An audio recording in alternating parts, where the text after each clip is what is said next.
What's up, ladies and gentlemen, and welcome to this POV review by AutoTopNL. My name is Max, and today we are checking out another viewer's car. This is Nick's BMW M3 F80 with a manual gearbox. Yes, very nice. So it's the previous generation M3, and I don't think we've ever driven one with a manual. We've done a lot of these M3s, we've done a lot M4s, we've done one M4 with a manual, which we didn't really like. But today we are going to check out this car with a few mods to see if we like this better. So that's what we're going to do today. I'm going to show you the spec quickly, and then we'll take it for a drive towards the Autobahn for an Autobahn blast. All right, let's take a look at the spec. We've got a white car today, which was one of the most popular colors of this M3. Alpine Weiss is this, I believe. At least that is the most popular color.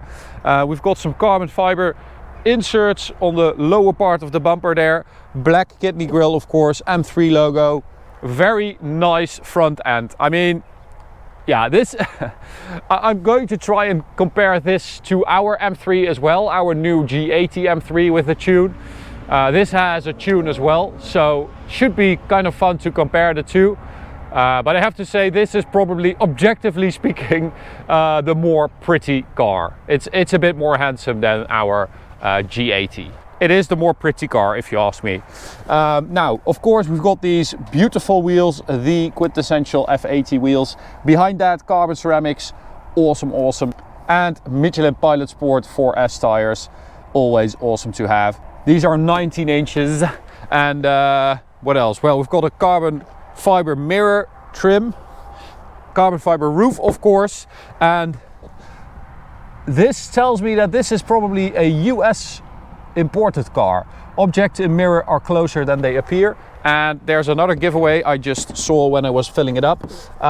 There's a 91 minimal octane sticker here. So yeah, I think this might be a US imported car, which would make sense because 15% of these M3 F80s were sold with a manual gearbox on average, but that number was 28% in the US. So that really brought up the average because, you know, 15% on average and that's almost twice as much. So yeah, good job US guys for ordering a lot of these manuals. Now, of course, we've got the nice wide rear arches and the beautiful rear end with the M Performance exhaust, little carbon diffuser as well. So this is, I don't think this is the entire M Performance exhaust. I just think that these are the tips, beautiful tips. But this car does have an equal length mid-pipe made by Active Autowerken. Which was kind of their specialty. So what they did is they created a mid-pipe that would equal the length between the two pipes before bringing them together. So a lot of people complained about the sound of this S55 engine. A lot of people compared it to a weed whacker apparently, and they didn't really like the sound. They didn't feel it sounded like a straight six should. So what Active Autowerken did was to bring both of them at the same length before turning it into an X pipe or an H pipe or whatever. Before the sound of each cylinder bank mixes, it should be equal. That's basically the theory, and that's because normally they would be the same length, but because of this configuration of this engine with the twin turbo, the one on the passenger side is actually 1.5 feet. So what is that, 45 centimeters longer than the one on the driver's side. And apparently because you have that uneven pulsating of the sound, that's what created the sound, the very recognizable sound of this engine. So this equal length mid-pipe should take care of that, and it does, because I've already driven it and the sound changes quite a bit. It is really cool. This car also has decat downpipes, and it also has an ECU remap, bringing it to 550 horsepower and 780 Newton meters of torque, which is very nice. Beautiful carbon strut brace, still absolutely love that thing. And I still love this S55 engine. It is so impressive. Okay, that's closed properly. Let's take a look inside, because we've got a beautiful spec here with this red leather, yellow leather. Isn't that like a speech exercise? Red leather with carbon fiber and Alcantara gear shifter, Alcantara steering wheel and performance carbon fiber. Beautiful, beautiful. Great to be back. It's been a while since I've driven an M3 F80. I think the tuned one a couple of months ago actually, so it's not that long. But it feels longer. So I really, really love this car. I think it's such an amazing performance car, and well, with this sound, you'll hear it. I'll start it up in like performance mode. So we'll go, I don't know what the M1 and M2 buttons are configured as, but so it really sounds different compared to a regular M3 F80 or an M3 F80 with an exhaust. It sounds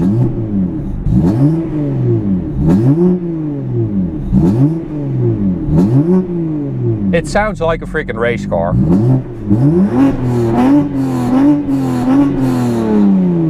That is freaking gorgeous. It's a bit more high pitched at high revs. It is amazing. So we're going to take it for a drive, and you should be able to hear that a bit more. Now, stock, of course, 431 horsepower, 550 newton meters of torque. Now, as I said, 550, 780. So we'll turn off traction control.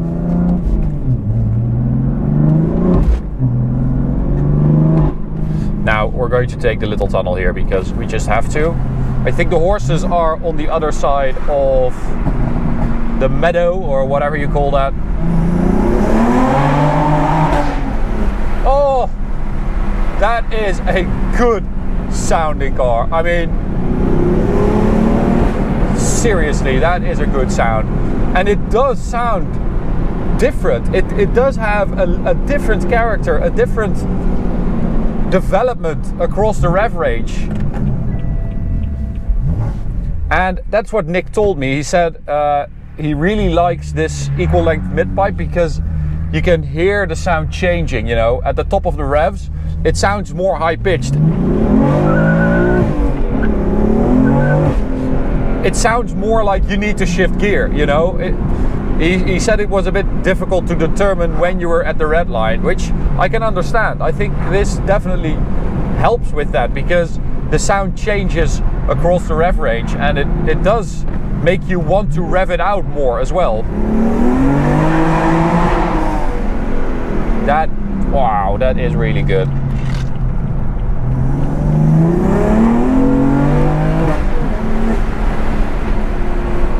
Comparing it to our G80 M3, the later generation, also regular M3, not a competition, with a manual gearbox, so there are a lot of similarities.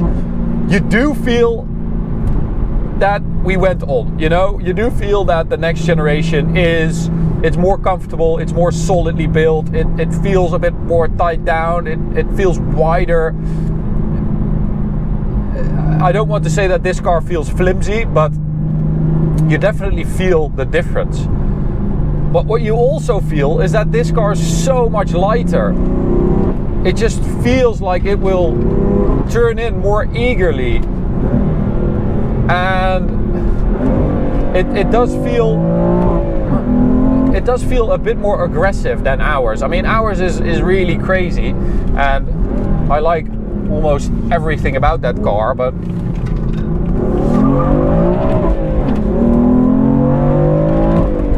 oh man, that is a lovely car. So the big difference between this car and our M3, of course, is the weight. BMWblog.com, shout out to those guys, have done a big article on this when the G80 was introduced.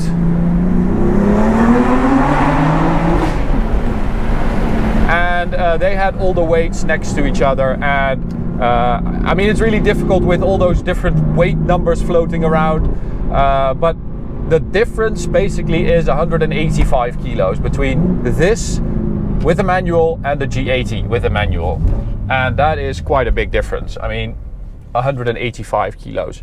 And you definitely feel that, because this feels a bit more light on its feet, a bit more agile, and a bit more raw as well. It feels a bit less polished. Oh, but that sound is so F80, you know, that when you let off the throttle, you have that rasp at the end. So gearbox wise, it's better than I remember. I don't know if that's because Nick changed something to it, but it might be that the M4 with the manual we drove was just bad.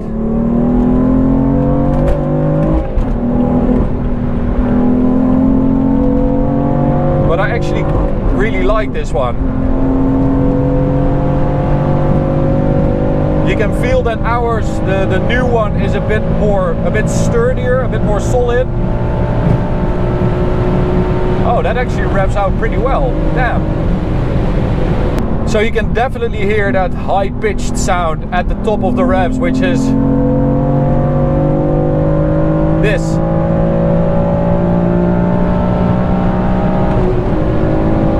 Yeah, that is a very nice sound. Wow, that's awesome. You can feel, however, that compared to the new M3, there's a lot more noise, a lot more unbalance. But that's also down to the weight. And maybe a bit of insulation as well. Maybe the new one has a bit more insulation. So altogether, I would say that this old one feels a bit more raw, the driving experience in general. But I like it. I really, really like it. So here we go.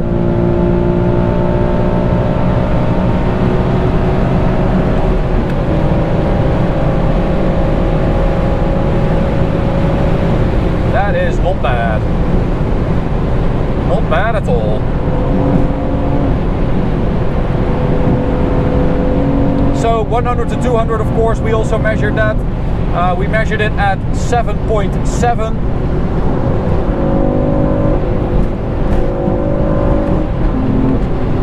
Which is pretty damn quick. 7.7 for a manual car, that is very respectable. Yeah, I really like that. All right, so we are almost back at the gas station.